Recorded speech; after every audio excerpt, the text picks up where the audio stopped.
New Vitamin Water Zero Sugar Pineapple Passion Fruit is packed with vitamins. Just like the amount of peas we packed in that sentence. It's packed like your tote bag. The one you stole from your ex. Or your overpriced half-a-studio apartment. Or extra rushed rush hour traffic.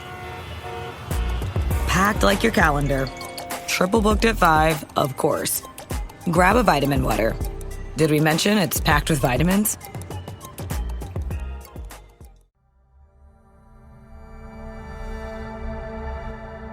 British Spy Stories Season 5 Kill or Be Killed. Episode 13. When Sir Bernard had given him the task of finding Kate, Agent Riverside knew immediately the first person he needed to talk to, and he'd booked a flight to Paris to meet Gabby Lane. If anyone knows where Kate might be, it's her. When his taxi drops him off in the centre of the city, he looks for the address that Gabby gave him, and walks along Rue Bayard, before turning into the Chez Savy restaurant. He's shown to a booth with red banquettes and white linen. Gabby arrives 5 minutes later in Chloe Marcy sunglasses and a cream Burberry cashmere wraparound coat. She drops down opposite him in the booth. "The cover lives that Comms Branch create for me. I've never been a millionaire like yours are," he says. "You must be doing something wrong, Rob." She smiles and a waiter approaches to take their orders for lunch. "We closed off our end of the Nox Ventura op," he says. "It was the target's first time, so he was inexperienced. We bagged him up, quickly." "You mean Oliver Bailey?" Riverside nods, then says, "You killed their men in Spain, is that right?" "The risk assessment said it was the best solution." Gabby is unemotional. "But I'm guessing that you didn't come to Paris to have a nice chat about how things are going." The waiter brings 2 glasses of Bordeaux. "Kate Grosvenor," he says. Gabby's not going to reveal anything that she doesn't have to. She notices that Riverside hasn't stopped playing with his cutlery in the last 2 minutes, so he must be nervous. And she has a feeling that she's about to find out why. "Do you know where she is?" he says.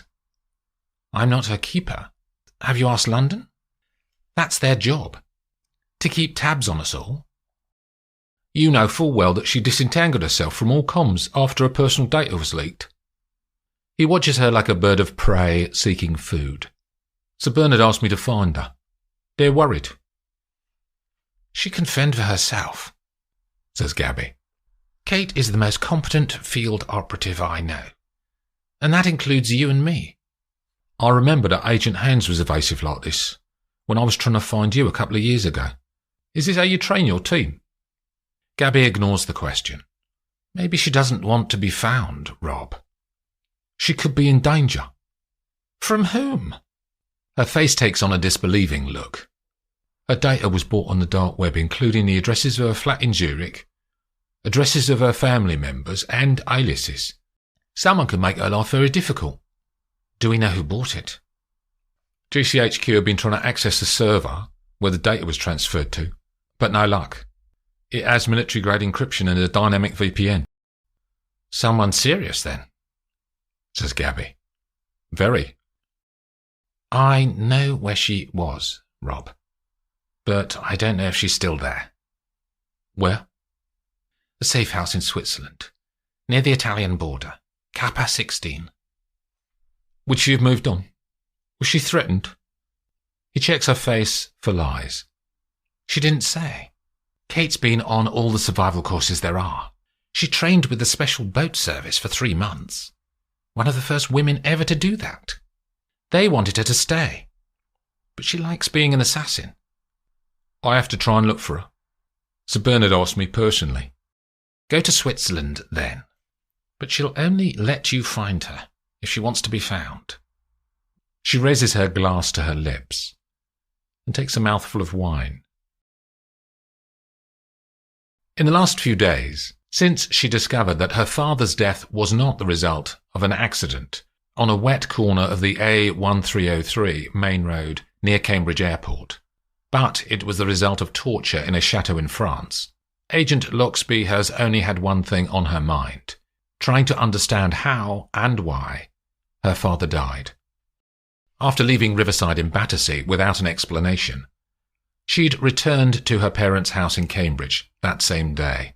Her sister had moved out of their parents' house 5 years ago, and Loxby's mother had gone away to friends in the Lake District after the funeral, so Loxby had the house to herself.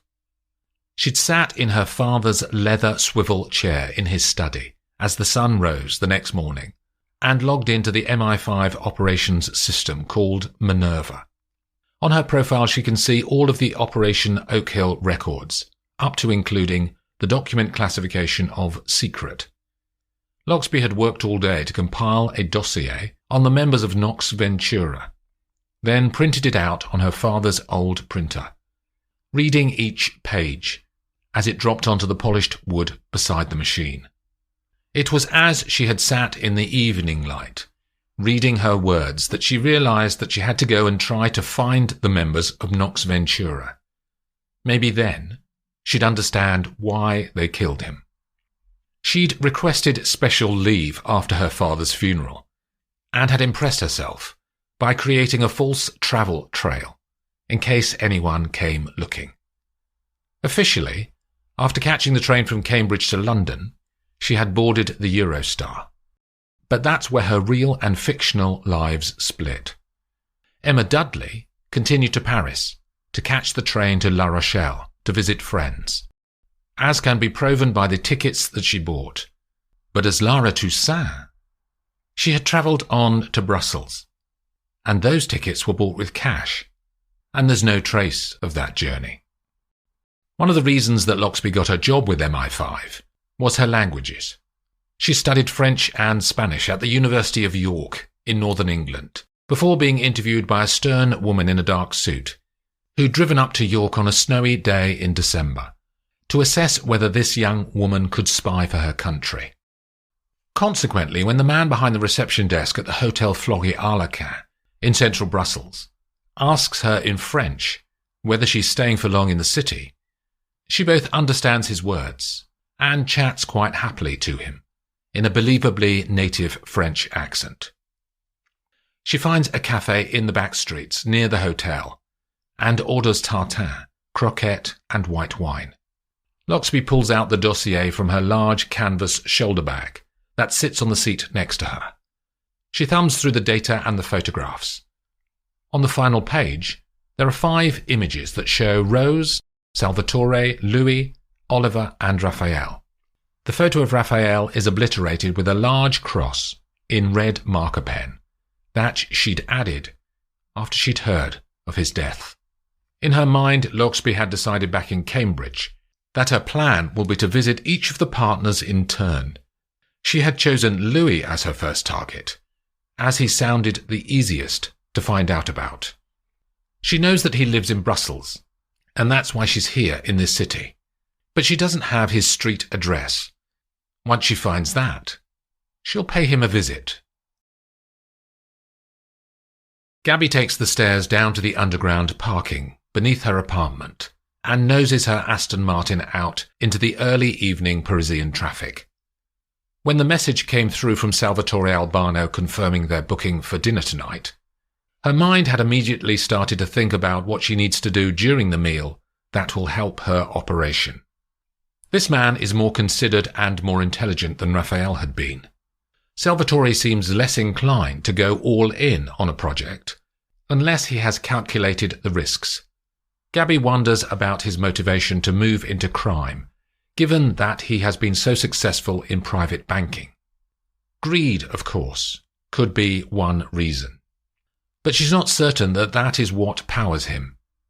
She'll need to understand him a bit better before she can decide on the best way to handle this man and get what she wants. The lights from the bistros, clubs and restaurants of Paris's 11th arrondissement push up into the sky as Gabby turns off the Rue de Charonne and approaches a metal doorway. A scanner reads her car number plate, and the thick panels slowly concertina open to reveal a concrete slope dropping down under the buildings. This is one of the 12 car parks that MI6 own in Paris, to allow service vehicles to be stored away out of sight from the public and the French authorities. She emerges back at street level on foot and walks to the Septime restaurant, 4 doors along. The place has an industrial feel, with dark wood rustic tables and plain pink plaster walls. Salvatore has bagged a table in the far corner, as it provides some intimacy away from the other diners. He can do that because he's a regular customer in this fine dining restaurant.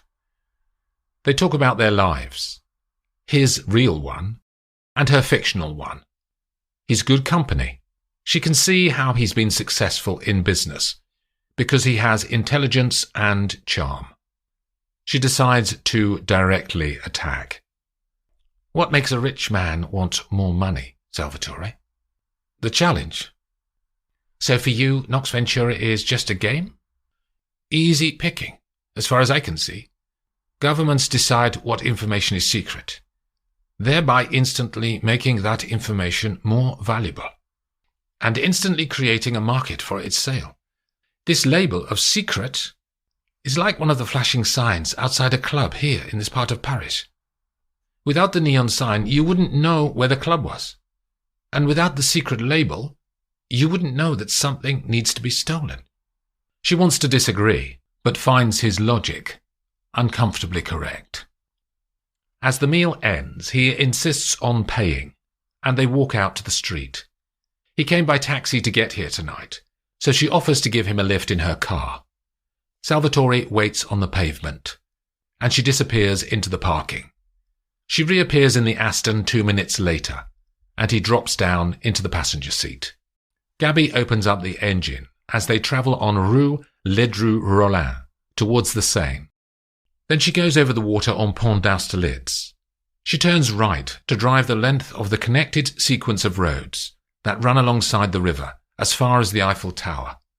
The traffic is sparse tonight in this part of Paris, but a fast-moving vehicle in her rear-view mirror catches Gabby's eye as it comes out of the darkness towards them.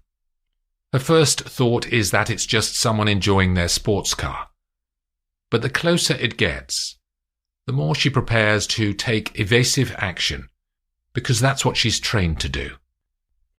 On the next stretch of road, the car, a red Ferrari 296 GTS, takes the opportunity to pull up alongside Gabby as they both speed along. The side window facing her is already down, and she flicks her eyes across. She sees the muzzle of a handgun and slams on her brakes. Salvatore seems to be unaware of anything untoward happening. The Ferrari continues at first, then slows, waiting for Gabby to catch up. But she has other plans. The junction with the Pont de l'Archevêché is up ahead. Gabby flicks a switch on the dash and her number plates go blank. So everything from now on will be that much harder for the Parisian traffic police to trace. She turns the wheel and powers across to the far right-hand side of the road, through the red lights, and onto the narrow stone bridge that leads to the Ile de la Cité. The Ferrari follows suit, and the other drivers at the junction stop and sound their horns as it pushes through and onto the bridge behind her. "What is it?" says Salvatore. "We have a tail, and they're armed." The Ferrari gains ground and narrows the gap between them. Gabby turns left into the back streets around the Notre Dame Cathedral.